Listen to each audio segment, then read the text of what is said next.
दोस्तों praise the Lord. दोस्तों जैसे हमने कल वीडियो में रैप्चर के बारे में सुना कि जो भविष्यवाणियां है वो पवित्र आत्मा के द्वारा नहीं है, क्योंकि पवित्र आत्मा ये भविष्यवाणी करने को किसी भी अपने बड़े से बड़े दास को भी अगुवाई नहीं करेगा, क्योंकि रैप्चर का जो मामला है, जो रैप्चर की बात है वो गुप्त है। इसके लिए प्रभु यीशु मसीह ने कहा कि मैं आऊंगा तो चोर के समान आऊंगा, क्योंकि घर का स्वामी नहीं जानता कि चोर किस घड़ी आएगा, किस वक्त आएगा, वरना वो जागता रहता, अपने घर को चोरी करने को नहीं देता। तो उसी तरह यीशु ने कहा मैं चोर के समान आऊंगा।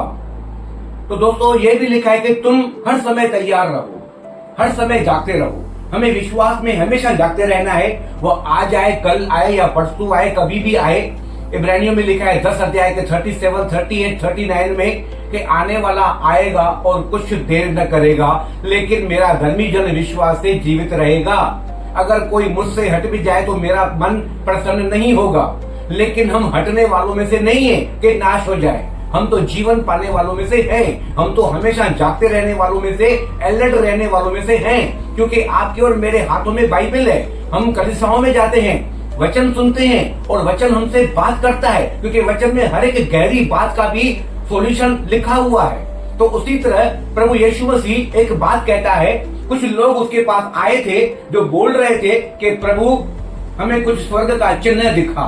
तो वहां यीशु मसीह उन्हें क्या समझाना चाहता है, क्या सिखाना चाहता है, हम बाइबल में पढ़ेंगे। जो लिखा है मत्ती की पुस्तक 16 अध्याय उसका 1 वचन से हम पढ़ने जा रहे हैं। फरीसी और सदूकियों ने पास आकर उसे परखने के लिए उससे कहा, हमें स्वर्ग का कोई चिन्ह दिखा।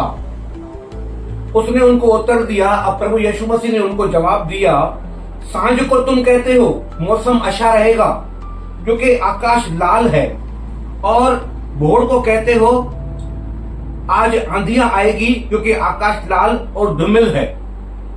तुम आकाश के लक्षण देखकर उसका भेद जान सकते हो, पर समयों के चिन्ह का भेद क्यों नहीं बता सकते। यहाँ आकाश लिखा है लाल और धूमिल। धूमिल मतलब धुंधलापन, फॉग के समान। जब तुम देखते हो और लाल आकाश को देखते हो तो तुम कहते हो आंधी चलेगी। ये परमेश्वर हमें बोलना चाहता है, सिखाना चाहता है। तुम आकाश और पृथ्वी के चिन्हों को देखकर तुम जान जाते हो कि अब क्या होने वाला है। तो उसी तरह तुम भी इन अंतिम दिनों में उनका चिन्ह क्यों नहीं जानते, क्यों नहीं तुम समझते। ये प्रभु यीशु मसीह ने हमें खुलकर कहा है कि अब क्या हो रहा है, कौन सा समय आ गया है, इसके बाद कौन सा समय आएगा। तुमको बाइबल से सीखना है। पवित्र आत्मा तुमको लेकर जाएगा, डीप गहराई में लेकर जाएगा और तुम्हें बताएगा कि अब समय क्या चल रहा है, आने वाले दिनों में कौन सा समय आएगा। जैसे प्रभु यीशु मसीह ने मत्ती 24 अध्याय में चेलों ने पूछा था कि वो आने वाला का वो दिन कौन सा होगा, कैसा होगा, हमें कुछ बता। हम वहां पढ़ेंगे मत्ती 24 अध्याय। वहां लिखा है, हम 3 से पढ़ रहे हैं। जब यीशु जैतून पहाड़ पर बैठा था तो चेलों ने एकांत में उसके पास आकर कहा, हमें बता कि ये बातें कब होगी, तेरे आने का और अंत के जगत के अंत का क्या चिन्ह होगा। वो क्या चिन्ह होंगे।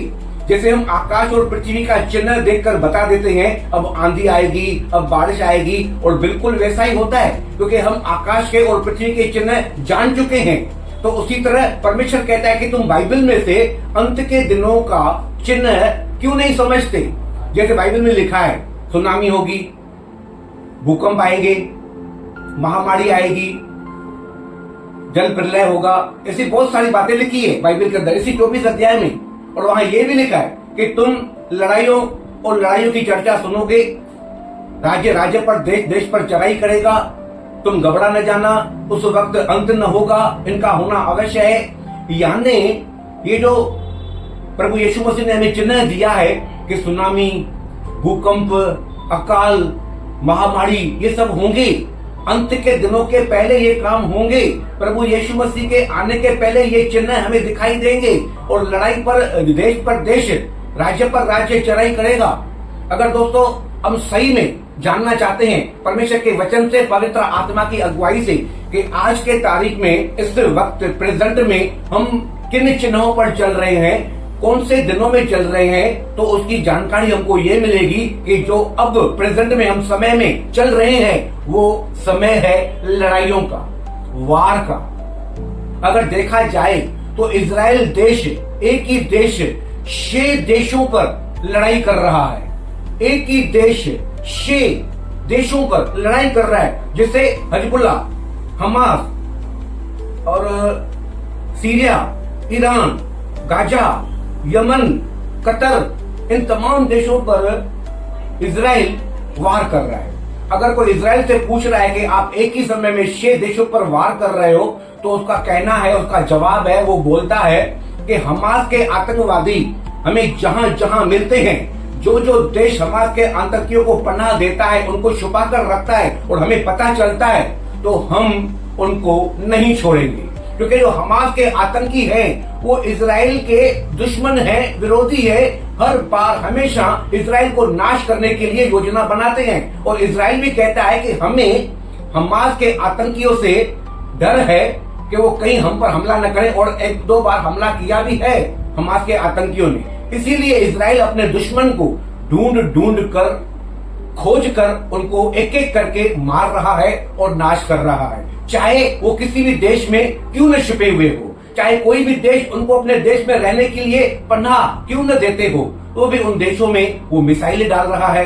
उन जगहों पर जहां उनको पता चलता है कि जहां हमास के आतंकी छुपे हुए हैं, उन जगहों पर वो मिसाइलें भेजकर वार करता है। तो कहने का तात्पर्य ये है दोस्तों, अगर आज के तारीख में हम इस समय हम जिन बातों में चल रहे हैं, जिस दौर में चल रहे हैं, वो दौर प्रेजेंट आज के दिन में लड़ाइयों का चल रहा है।